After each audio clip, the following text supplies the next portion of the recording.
2013 at Free Your Mind. Please welcome Mr. Fritz Springmeier.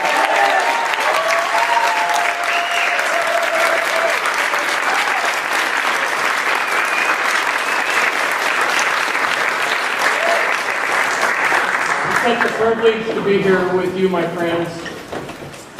How many here are from Pennsylvania? Okay, we're going to talk about your state, the Great Holy Experiment of 1681, later in the talk. And right off at the beginning, I wanted to have us focus on Mark and the other organizers and volunteers of this, the dedication that they had, the selfless dedication, just as Mark was talking about, to the truth. And this, I'm holding it up as an example for all of us, what we can do. So, thank you, Mark, and all the rest of you.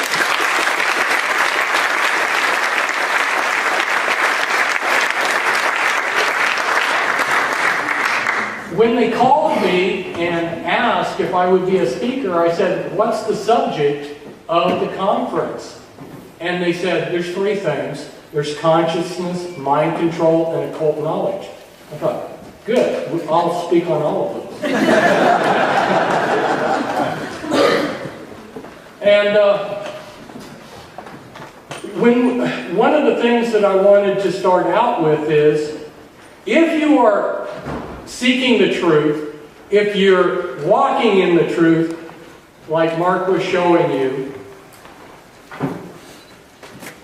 you are free. The truth will set you free. You are free and they are the slaves. I don't care if they're walking around with big egos and they're thinking that they're the masters.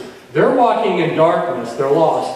And as I worked with Illuminati members, I realized how dark their world is and how enslaved they were. And I worked for 8 years with Illuminati slaves to try to get them free.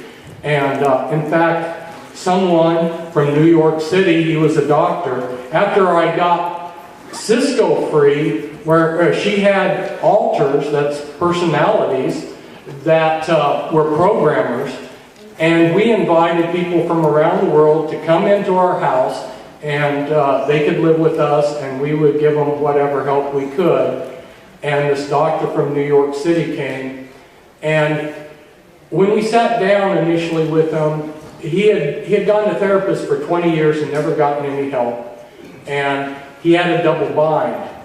See, the Illuminati programming that they do with their own children, this trauma-based mind control, creates double binds. A double bind is where there's no solution. You see no, how can I turn? What can I do? And then, of course, the only way that they want you to go is the way that they want you to go.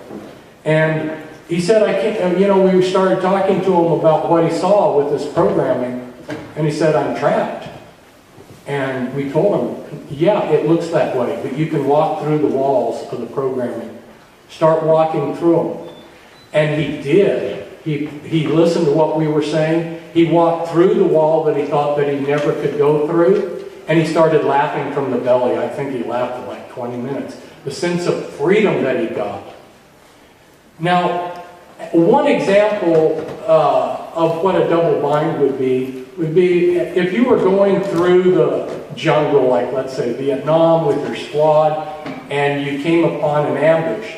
Now, when they ambush you, they know how you're going to react, and they're set up to take advantage of that. And long-range patrols, the elite American troops learned a trick to beat an ambush. Do you know what that is? What it is when you get ambushed, you do the exact opposite of what you would think. The first reaction would be is to fall down or to run. No, as soon as they got into an ambush, they would charge the enemy, and they would run at him, and they would overrun the enemy, which would be surprised and destroy the ambush. That's how you get through a double bind. You walk through it. Okay? So don't forget that you're free and they're the slaves. We're going to talk about immortality, and we're going to talk about the Illuminati. Now, I need to clarify what the Illuminati is, because here in America, we use language in a very sloppy way, and everybody has their idea of what that word means. I think everybody knows what immortality means. I don't need to explain that. The Illuminati has been around. You know, we've been using a term in recent years, the powers that be, or I use the term the powers that should not be. And those powers have been around for a long time. There was never a point in history where the elite that were controlling us, the masters, the godlike men that ran around with their serfs and slaves, there was never a time in history where they decided, you know what, we're tired of running this world, let's just turn it over to the scum of the earth. They never did that. We thought that when we did the American Revolution, we got away from that. But they quietly snuck in their bloodlines, and that's what my bloodlines of the Illuminati is about, is that they continued with their elite bloodlines, they continued with their corporate control, they continued to control. They just did it in a more sneaky way. So we're going to talk about some of the ways of how this control is brought about, and in relationship also to immortality. This subject I'm going to talk about tonight to you, actually, I have had on my heart and mind for about 30 years. But timing is everything in life, and I never felt like it was the right time to talk about it. And in 1997, I came out with the book Deeper Insights, which is a sequel to my formula book on the mind control, on the trauma-based mind control, and I gave in an appendix, I gave a chapter on cloning and mind consciousness transfer, which is what we're going to talk about tonight in depth. So I did give a little glimpse, but in the middle of a multitude of books and hundreds of pages, that kind of, you know, went unnoticed because I didn't really highlight it. So this is my first public talk where we're going to address this issue. It could arguably be said that immortality is the biggest secret. I know there's several big secrets that the Illuminati and the occult world have, but this might possibly be the biggest secret.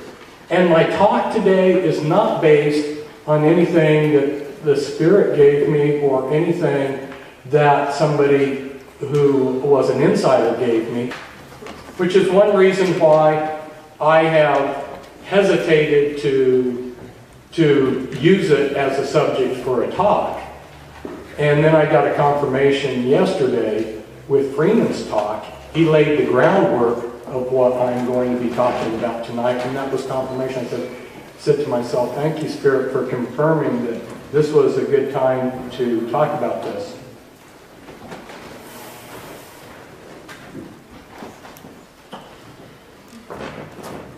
This is the fountain of eternal life in Cleveland. It's man rising above death. Now this is the infinity symbol.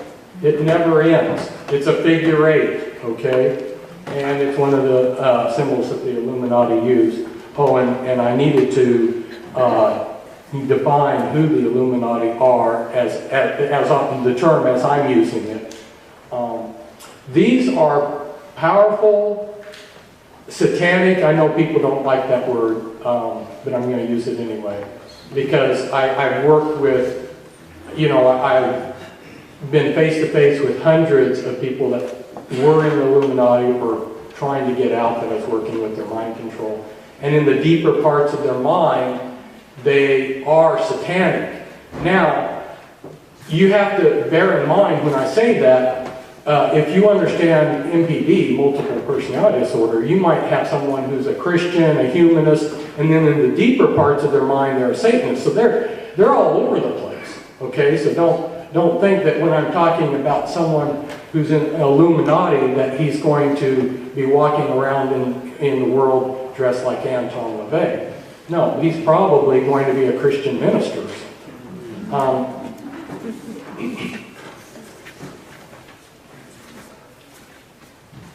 So, for 6,000 years, the Illuminati, at least that long, have been on a quest for immortality.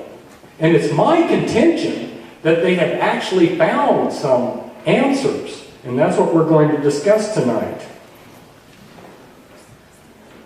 You know, I intentionally picked this picture here, which is kind of blurry and a little bit surreal. It's an actual picture, but it's surreal too, because I thought that that kind of represented the subject that we're talking about. There's different ways of getting immortality.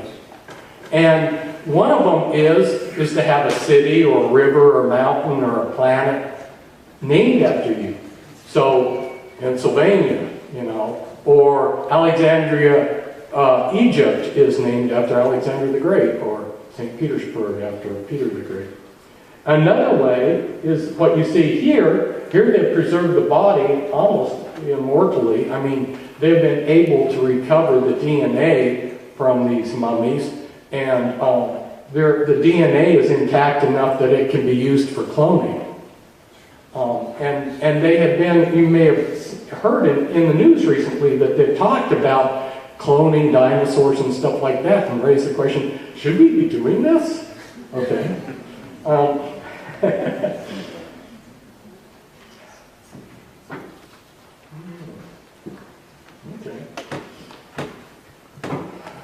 Those of you who have been around me the last 25 years, if you were in a restaurant, probably saw me pull out a napkin and handwrite this.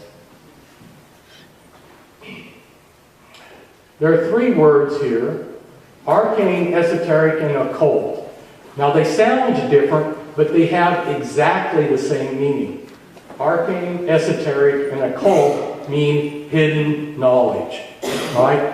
Now knowledge is power. And I'm going to tell you how they use knowledge to get power. Okay?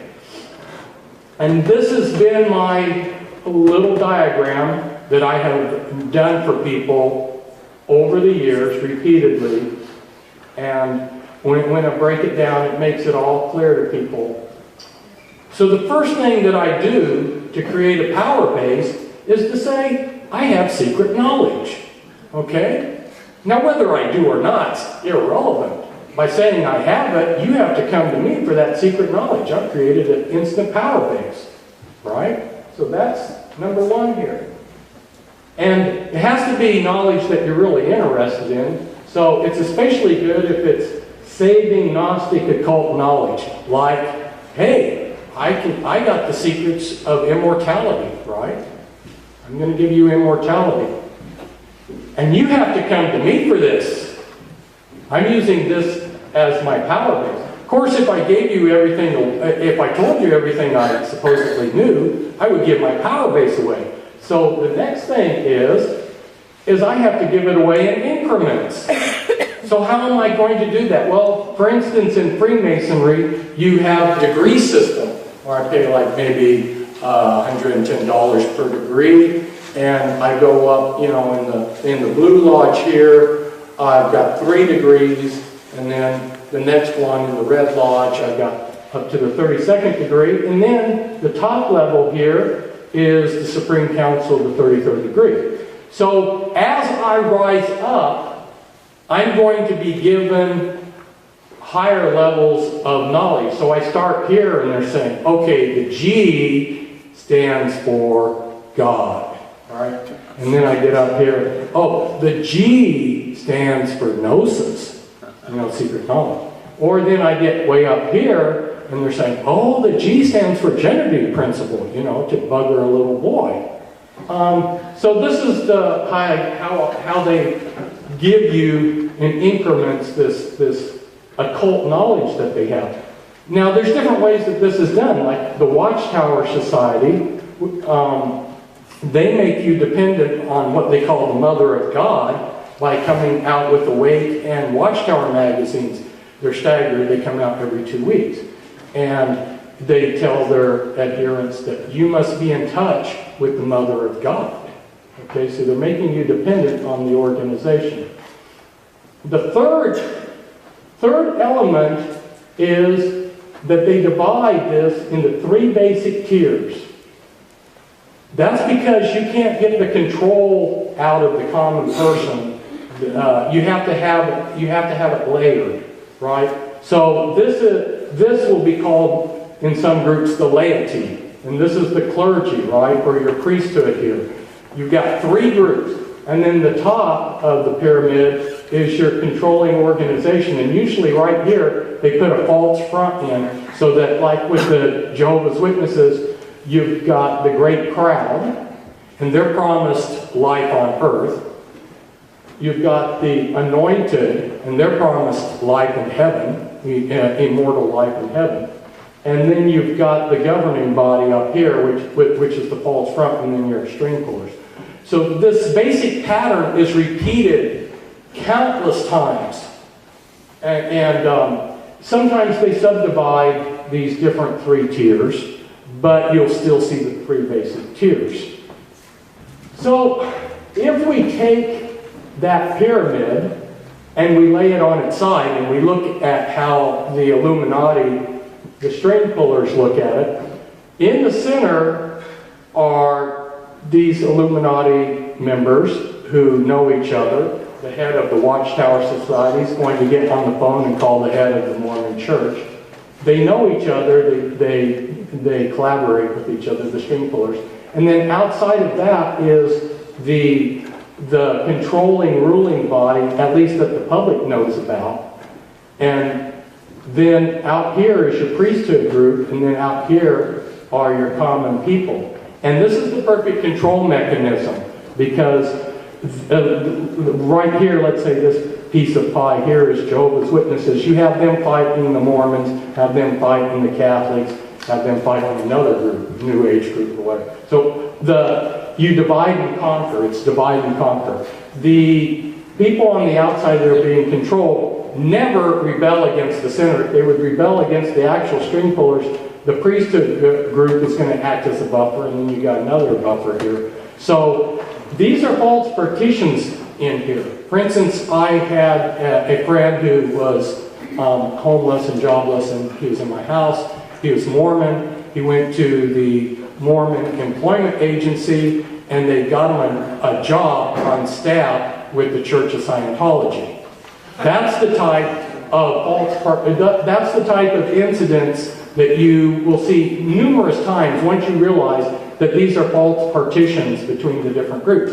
So like the Knights of Columbus, which is a Catholic fraternal organization, since the 60s has been having high-level meetings to coordinate things with the Freemasons. But most people think that they're enemies, and they get all their insignia and badges from the same company. So these are false partitions here. And what has been, as you might imagine, one of the best hooks for creating a religion that people are going to give their control over to you? Immortality. That has been a favorite subject. And I might interject here that, Christ said, "Verily, verily, I say unto you, all those who believe on me shall not perish but have everlasting life."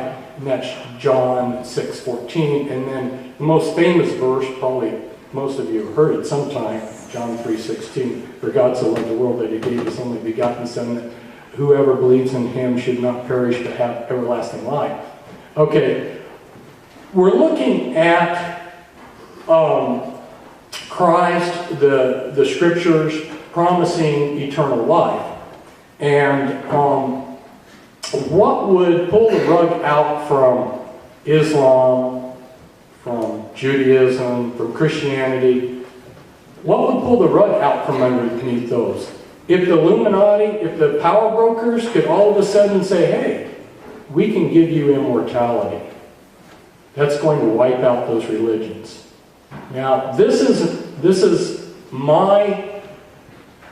what I have been seeing 30 years ago up to now. I have been, and when I've introduced this to people, I haven't gotten necessarily a positive, I second that. But that's okay, because I still have not changed my view, and that is, I see these power brokers are very confident in where they're going with their agenda. And they want to bring in a world religion. And they are convinced that they can totally wipe out all the other world religions. And I ask myself, what is the thing that would unravel all these other religions? And to me, it seems like to use the idea that we can give you immortality would do it. And you have to come to our system and you have to subscribe to our system. People are impulse buyers. They're not going to want to wait around till they die to find out whether they got immortality. Now, recently there was a neurosurgeon, and his book is a bestseller, and he was skeptical about God. He was a scientist, you know. He thought that there were all these scientific theories about an afterlife. And then he had a near-death experience. I think it was like 25 or 30 days his body and mind were dead. And amazingly, he did come back. But he had a near-death experience where he experienced heaven. And when he came back, he realized that all these scientific explanations that he had did not hold water. Okay, so his book is out there. I haven't read it. I just scanned it. And I may mention it again later. But how many people are going to wait till they die to find out whether their religion was accurately going to give them immortal life? Like I say, people are impulse buyers, so it seems to me like if they could come along and say they have immortality, boy, that would really get people in their camp, stampeding like some of the other things that they have to sell us. This is the ball. It translates in English, eternal soul. And from the ancient Egyptian way of looking at things, the sun was the ba of the sun god. And every day there was a rebirth, there was a union of the ba, where you had Ra and Osiris in union. It was the he of two Ba's. And what's interesting is back in ancient Egypt, the common people, right, the bottom third of the pyramid, were not believed or held to have a Ba. Imagine that. We weren't allowed to have an eternal soul. Now, there's a similar word to Ba, that's Ka, which means life force. And when the Pharaoh died, his Ba would go back to its creator. But it could also, as you see here, hover over it. And this Ba here is also related to the next thing we're going to look at, which is the winged globe or winged sun disk.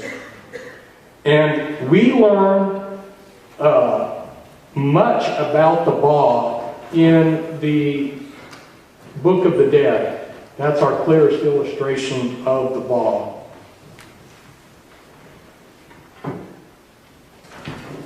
This is the winged sun disk. Charles Taze Russell, who was of an Illuminati bloodline, the Russell bloodline, he used the winged sun disks on his books. And this is one of his 7-volume series that was attributed to him that was called Study in the Scriptures.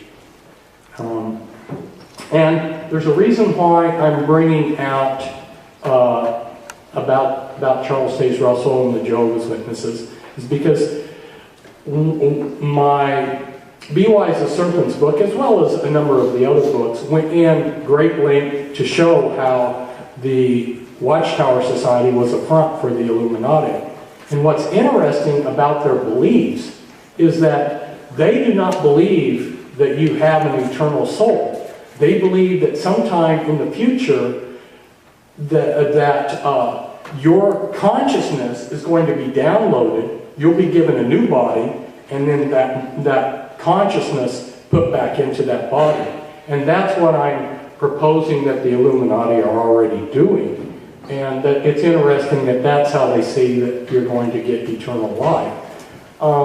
That got them into conflict with standard Christian theology. It might seem like splitting hairs, but the Christian theology, which is based on the New Testament, which talks about there's some seed, something in your body that you have today is going to be a seed to create the resurrection body. Now, whether you want to think of that as DNA or something else, but there's going to be a seed involved. In other words, there's going to be some link between your body now and the resurrection body in eternal life. So that theologically got the two parties in having a difference. Now, here you see another on the left, something else that came out from the Watchtower Society, again with the winged sun disk. And then on the right-hand side is from another organization, the Theosophical Society. Charles Sage Russell knew about the Theosophical Society, and which also is another front for the same people that I was talking about. And both of them like to use the winged sun disk. And as you can see here, you've got the center, which is the sun, and then you've got the wings. And the winged sun disk has several meanings to it. And I don't want to imply that it has only one meaning, because what we had is we had the mystery religions stretching from India to the British Isles, and their priesthoods sent representatives to a grand council, which was the Illuminati. They were controlled all that way in antiquity. And they were using those principles of control that I was showing you earlier, where these mystery religions were saying, we have secret occult knowledge, and you need to become dependent on us. Okay? And that's the way they were doing it. And so in these different localities, there were different interpretations or meanings to the winged disk.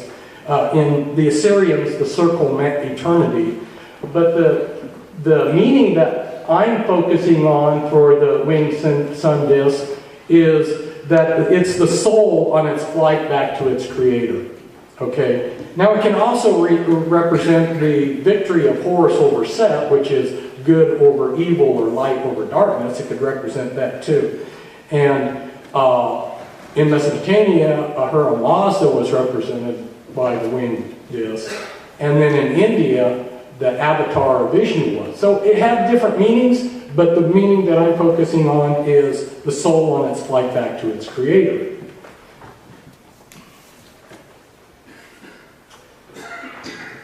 This is just as it says. It's speculated to be immortal because it's lived so long, nobody knows how long the bristlecone pine lives. And I'm going to show you some species of plants and animals that are immortal.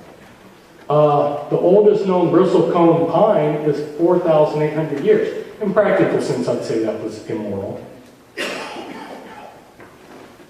Some jellyfish are immortal.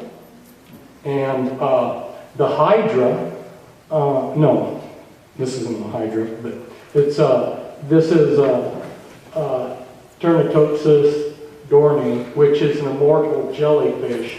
And you can grab this jellyfish and do whatever you want to, poke it, cut it, beat it up, turn it inside out, and the thing regenerates itself. you can't hurt this sucker. Now, this is a hydra, and the hydra is also immortal, and it contains stem cells capable of continuous proliferation. An endless supply of these stem cells, regenerating stem cells.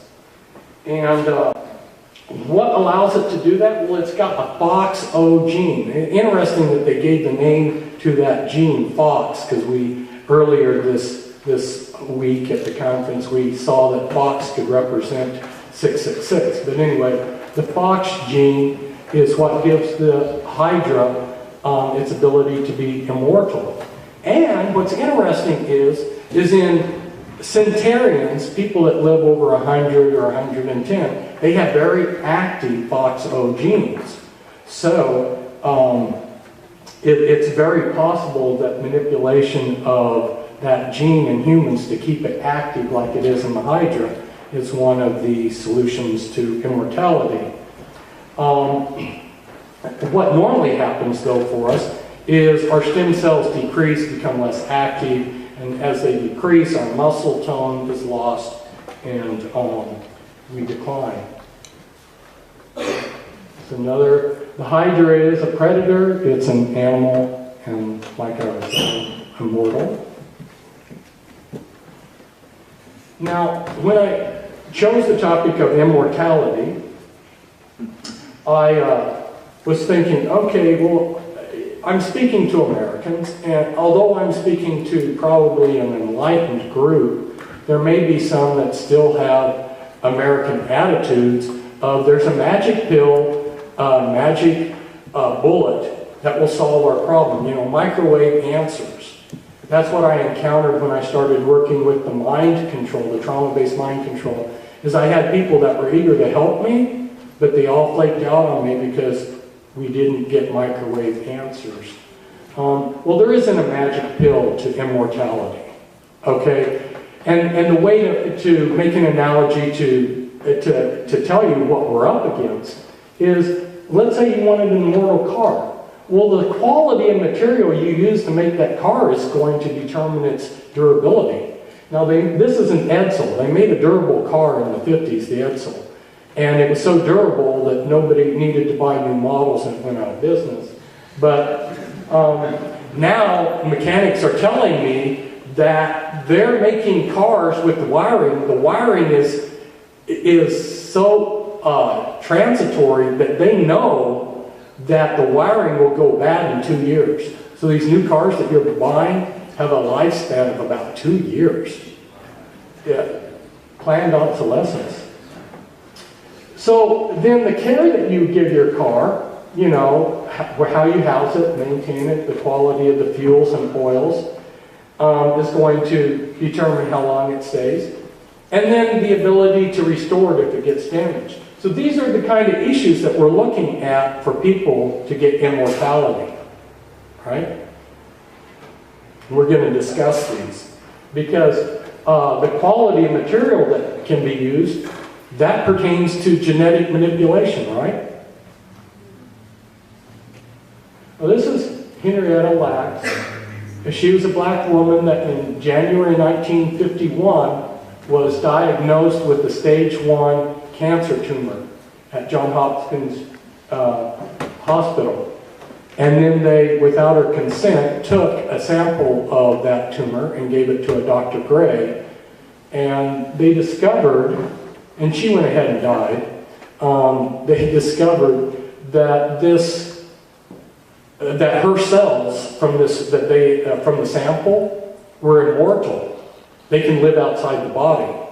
And so they had been harvesting, these cells continue to clone themselves, to duplicate, and they don't stop. And they have been doing that since 1951, and they had gotten over 20 tons of cells for scientific experiments from her line of cells. And they have been used in countless scientific experiments. They're sold all over the world. In fact, that's what everybody wants to use. And they call her immortal cell line Helo.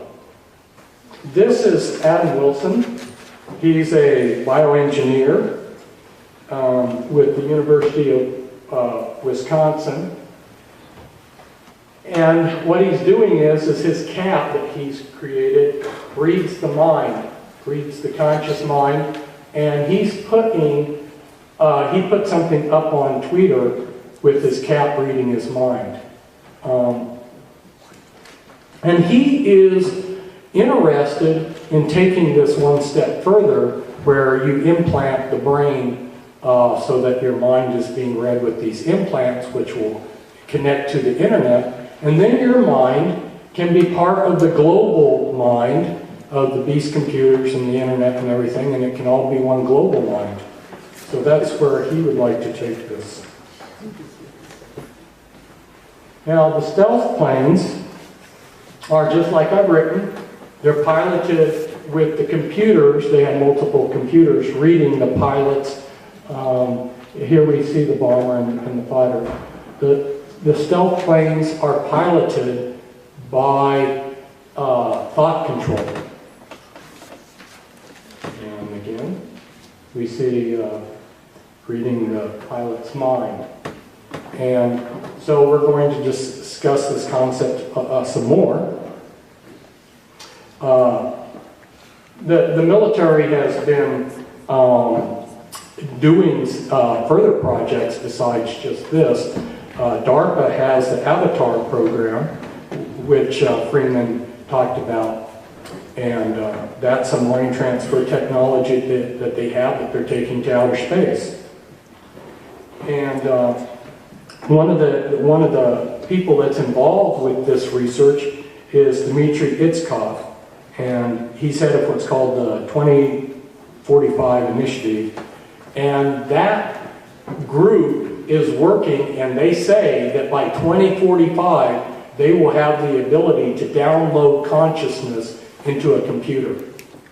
Now, what I'm going to suggest to you is because over the many years that I've been researching the Illuminati, I keep coming across here and there the proof that they're probably 30 years at least ahead of us in the technology that we know, and maybe even more. So I'm going to suggest, if he's saying that we can do this in 45 years, I'm going to suggest that they're already able to do it. Okay?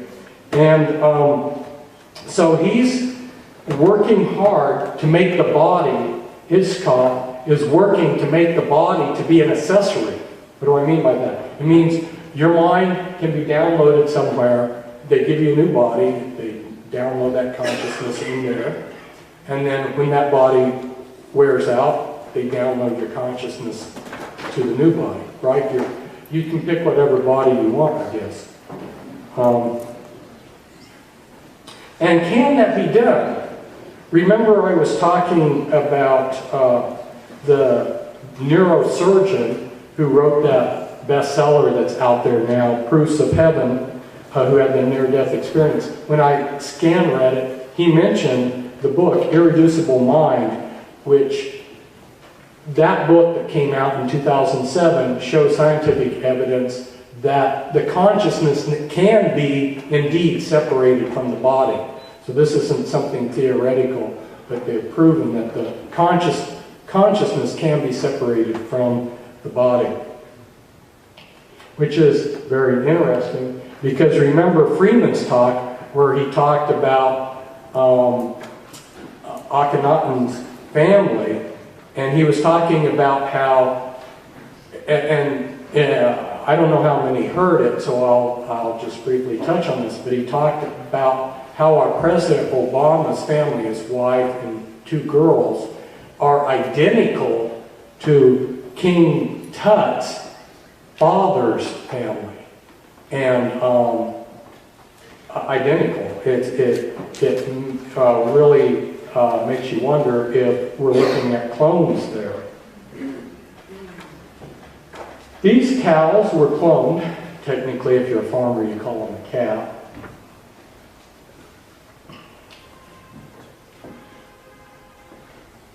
And these are cloned pigs. And I'm going to give you some highlights that I had time-wise on cloning, because most of us haven't really been following it closely. In 1952, they announced that they had cloned a frog. Right? In 1970, Lord Rothschild, he recommended that the United Nations have an agency to license and control human cloning. And in 1977 was the first public announcement of someone being cloned, someone who was very wealthy, but they kept the name of this person secret. And then in 81, they announced mice had been cloned.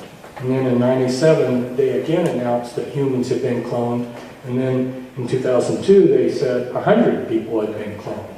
So we've got people being cloned. In 1997, because the idea still seemed to us sci-fi, I gave in the Deeper Insights book the steps that you would need to take to clone a person. Technically, to clone a person is no more complicated than it is to clone a cow or a pig. There's a few little differences in the steps, the procedures, but as far as complications, it's just as easy. And I'm going to suggest to you that the Illuminati not only have the motive to clone and to transfer consciousness, but they have the means. And if they have the motive and means, what's that mean? It means that they're doing it. That's the way I operate, you know. A little 1 + 1 = 2.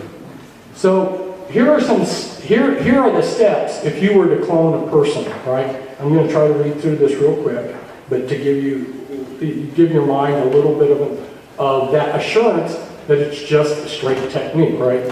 So the ovaries are going to be monitored, and the oocyte is going to be taken with some follicular fluid, and then they're going to give the donor some clomiphene citrate so that they can harvest several eggs at one time. Then they're going to incubate that oocyte till it matures, and then they're going to take some semen and centrifuge it till they get it to the proper concentration. And then the donor's nucleus is going to be fused with a micropipette, or they could use an inactivated Sindai virus. And then the human nucleus transplant will be cultured until it's about 8 to 16 cell stage, and then it'll be placed into the foster mother by a catheter into the cervical canal, into the interior of the uterus. So it's just a straightforward procedure, people. This is not something real complicated. They've been cloning all kinds of mammals. Don't you think that they have the ability to clone people? And indeed, that they've been announcing that. So that's what I'm suggesting, is that, and this is from my Deeper Insights book, where I'm giving some details of how the gene cloning step. And then this was a Time magazine. If you'll pardon the pun, will there ever be another you? You know.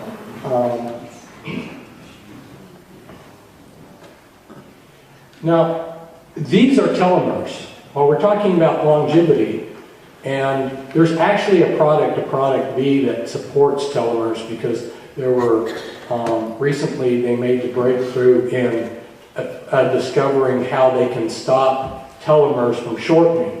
Telomeres used to be called junk DNA by the scientists. I knew when I heard that years ago that they had to be wrong. Nothing in our body is junk. But they used to call it junk DNA, which then they discovered that as the telomeres shorten, when they get to a certain length, you die. It doesn't matter if you're healthy or what. The length of your telomeres, which are those white things at the tips of the chromosomes, are related to the aging process. So they've been working on things to slow down or even reverse the shortening of the telomeres. And that's what the product B is all about. Now, Thomas Parr, he was reported to be 152 years. Now, whether that's true or not, that's a little debatable, but I showed his picture because I'm trying to give you life and life more abundant. And one of the tools of control over us is that they keep us sick. Okay? When you're weak and sick and not feeling well, you're easier to control. So one of the things that I put a lot of energy into is trying to reverse that, so that people will take responsibility for their health and live a full, healthy, active life. Well, that's what Thomas Parr had. He was eating simple food, and King Charles of England heard that he had a subject that was 152 years old, so he invited him to the palace. Do you know the rest of the story? Well, here's the rest of the story. The king celebrated, and they had this orgy of eating when he got to the palace, and the king's food killed him in 2 weeks. Killed him. The rich food killed him. So I think that that's a lesson that we need to pay attention to what we eat. You know, there's a reason why Monsanto and the world system is giving us this junk food, this GMO. They're trying to actually, to be more specific, I hate to say this, but the truth of it is, it's genocide. It's actually a genocidal agenda, and the stuff that they're feeding us is genocidal. And this year, I'm going to have to give up corn, because the new corn that they're coming out with, they've spliced in a particular DNA which neuters you as a man. It will shut down your sperm from being active. And if you want to have kids, and I want to continue having kids, then you're going to have to give up corn, one or the other. The oldest verified person by modern means lived to 122 years old. Now, of course, modern means, birth certificates or social security cards or whatever. We've got a lot of reports throughout history that are not verified by modern means of people living longer. But what's really interesting, and I said I was going to talk about Pennsylvania, is in going and looking at areas that have longevity. Pennsylvania has longevity. There were at least 7 verified people, verified by modern means, that have lived over 110 from Pennsylvania. And the oldest living person, Sarah Canals, 119 years, 97 days, last I saw at the count. And she's from Pennsylvania. So,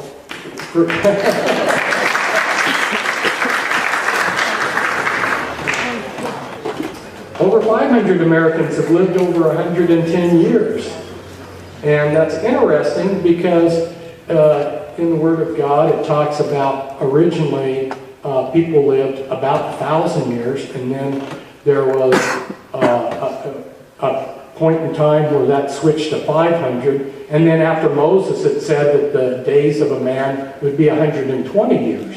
And that's pretty accurate. 120 years seems to be the limit right now. But can that be changed? Here's poor Tom's gravestone.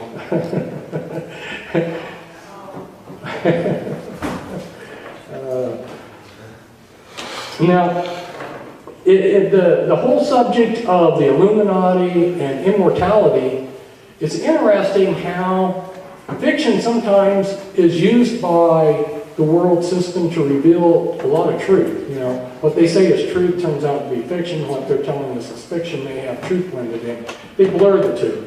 And so there's a book that came out, The Illuminati of Immortality, Alchemy, Dreams, and the Cybersonic Quest by Wayne Solomon. I just thought it was interesting because on the cover of it, they have like a boss or a winged sun disk on it. It just, somebody knows that the Illuminati is interested in immortality and the law and all of the rest of this. So I think we can take some clues from fiction. One of the things is and I like the way Mark presented it, that we should be dedicated to truth. And when I started in researching the powers that be, powers that should not be, the Illuminati, I wanted to let the facts lead me wherever they led me. Because I believe that God is truth, and so wherever I find truth, I'm going to find God. And, there are people that say, okay, it's a Jewish conspiracy. Oh, it's a Catholic conspiracy. Well, it's beyond labels, people. It's just an evil conspiracy. But what was interesting is that I uncovered a connection that seemed to have escaped everybody, and that is I kept finding all roads led back to the small country of Scotland. Scotland, of all things. The Highlanders, it was like, man. And so when I saw this come out, where it was about the Highlander has immortality, of course it's only 400 years, but I'd say 400 years is, in practical terms, immortality. But it was very interesting, the whole series. And the whole series got involved with all kinds of occult stuff that connect in with the occult and the Illuminati.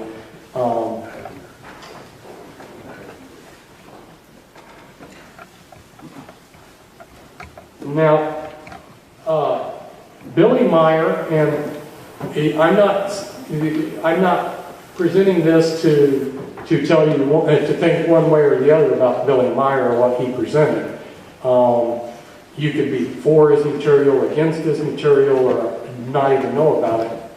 But Billy Meyer, as some of you may know, came out with vast amounts of transcripts of interaction with what were originally called Pleiadians, but then later they told us, or they told him, they were telling humanity, is what I mean, is that they were Pleiadians, not Pleiadians. But at any rate, they said that they lived to 1,000 years, and the way they did that was through genetic modification, and that they said humans would do the same in the future, that we would modify our genes to live to 1,000 years. What was interesting is they picked that 1,000 years, because that matched what the Bible was saying about the early people. There were 7 people that they specifically gave their ages in Genesis that lived close to, of course, the longest, as you know, was Methuselah.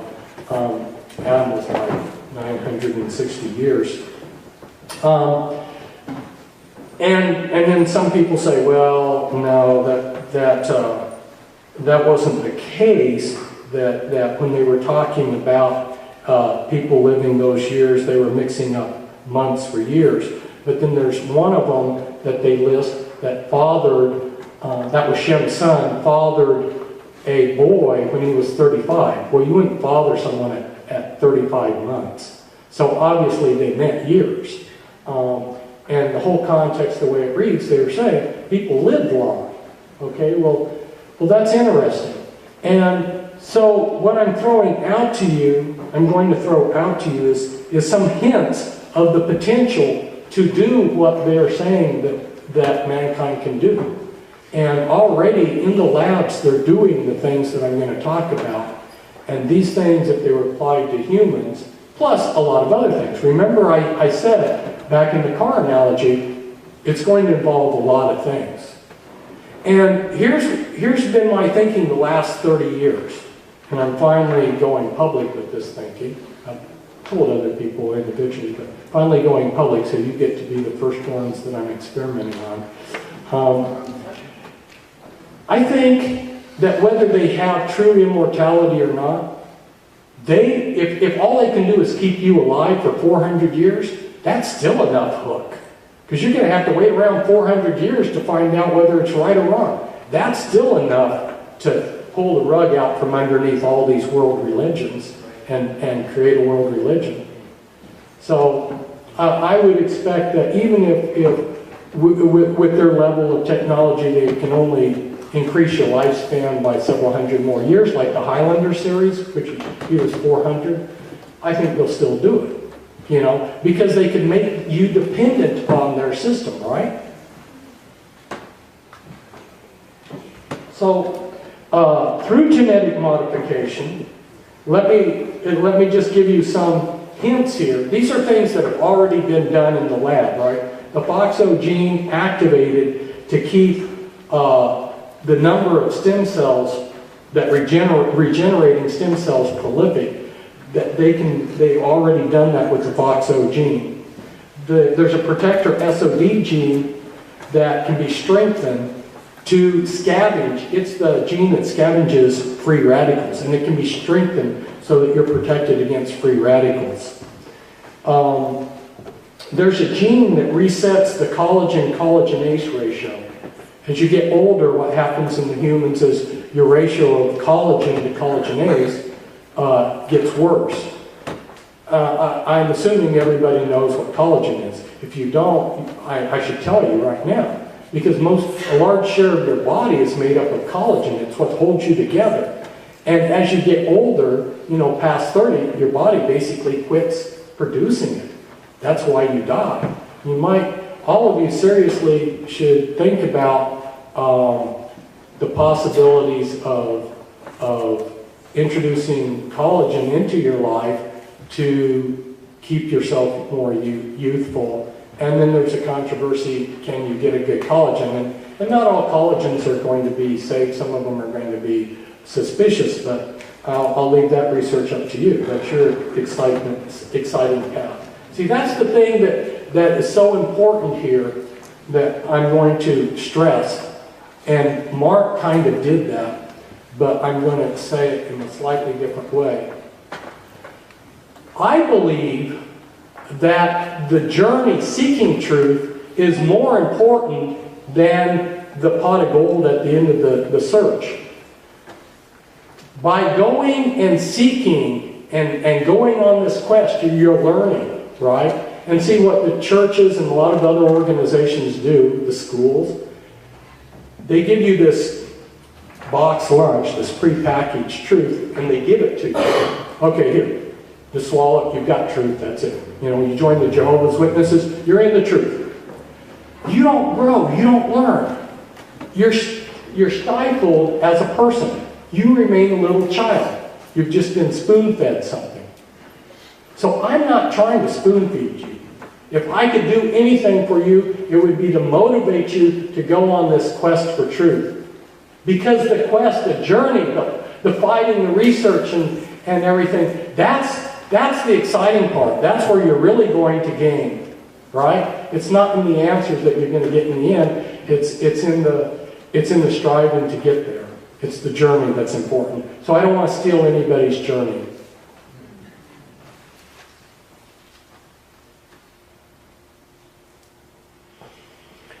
Now, Gilgamesh, I'm going to find my notes here.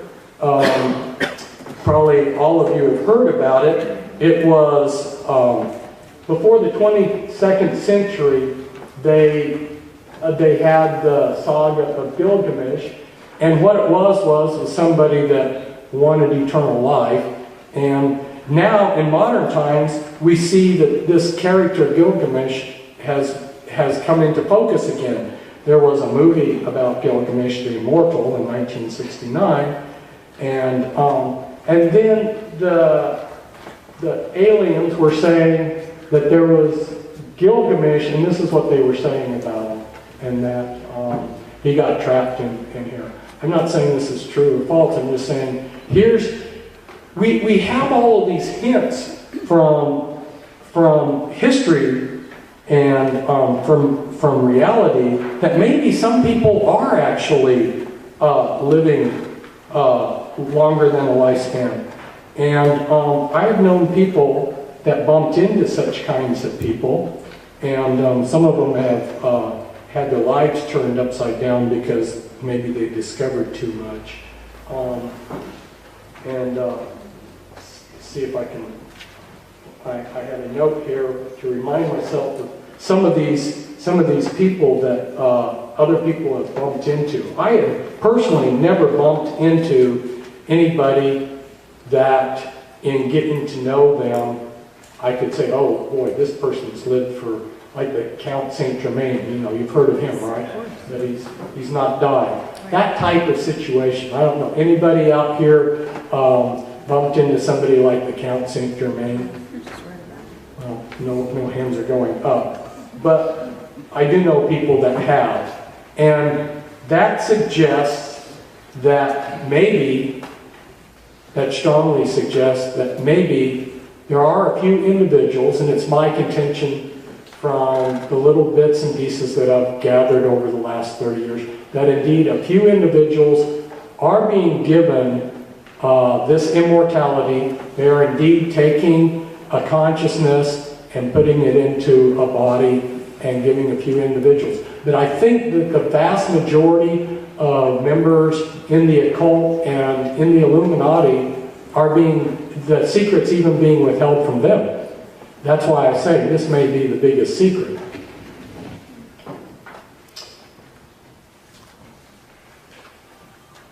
And that's what we were talking about earlier. Another movie that was interesting that I wanted to bring out about was The 13th Floor. Maybe some of you have seen it, 1999 movie. A German scientist creates a holographic machine, and then he moves his consciousness to this holographic reality. Now, holograms, okay, and holograms are very important because at the quantum level, everything's a hologram. Our universe is a hologram. Our minds are holograms, and our thinking and our consciousness is holograms. So there's a whole level of understanding here about holograms that makes that movie, The 13th Floor, interesting. In fact, and those who are into quantum physics talk about our reality as being the field, or another name that they have for it's the holographic universe. And in dealing with individuals, I've been dealing with a lot of people that were in the Illuminati, and from an insider, for instance, I learned that they created a phone based on quantum physics. And when you get ready to ask a question, before you ask the question, the answer comes. It's like reverse time. It blew the people's minds that made it so bad. I mean, they knew what they were headed towards, but it's so out of the box to use quantum physics to do something like that, it was hard for them to wrap their minds around what they had invented. But I mention that because there's a lot of things like that that I bump into that lead me to believe they're way ahead of us technologically. And so when they say that we're going to have the ability to download our consciousness to a computer in a few years, in 30 years, I'm saying, well, they already have it in secret.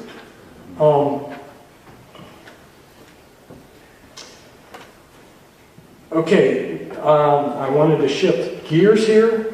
What's really interesting is I'm the last speaker, so I get the last word. And the last word is hope, and I'm going to talk about hope. Now, I talked with Kathy O'Brien. I was just seeing if this would resonate with her, and it did. When I worked with Cisco, there were times, a large share of the time, where she could see no hope. The mind control programming was so overwhelming. The Illuminati were swarmed around us constantly. I mean, the story behind the story would take encyclopedias to write. It was a madhouse. And them coming into the house, moving next door, tag team following my car for years. And it was like the movie Enemy of the State. It was wild. And anyway, she couldn't see hope in that. And I would tell her, I'd say, Cisco, you're in a dark room. You can't see the door handle. The door handle's there, but I will hold on to your hope for you. So, the Word tells us that hope is not something we see, and that's the truth. Another thing that it tells us is it tells us that hope is a virtue. Now, oftentimes, probably everybody here knows that honesty is a virtue, or thriftiness, but how often do you hear someone say that to be a man of hope or a woman of hope is to be a virtuous person? To have hope is a virtue. And out of that hope is going to come so many other things. You're not going to move forward. I've sat there in a restaurant and people didn't even know who I was. They were next door in the booth. I'm telling a story from like 20 years ago. I was surprised. They're sitting there talking about the New World Order. And then all of a sudden, on one side of the table, the couple got angry and they said, yeah, but you can't do anything about it. And end the conversation, that's it. You see, to have hope is a virtue. It may not be seeable, but the ancient wisdom, I'll use that word because a lot of people get squeamish if I say scriptures or whatever, but the ancient wisdom teaches us that hope is a virtue. And on that word, I'm going to end this talk. I encourage you to go forward as you've heard today, seek truth, have hope, and enjoy being here among you.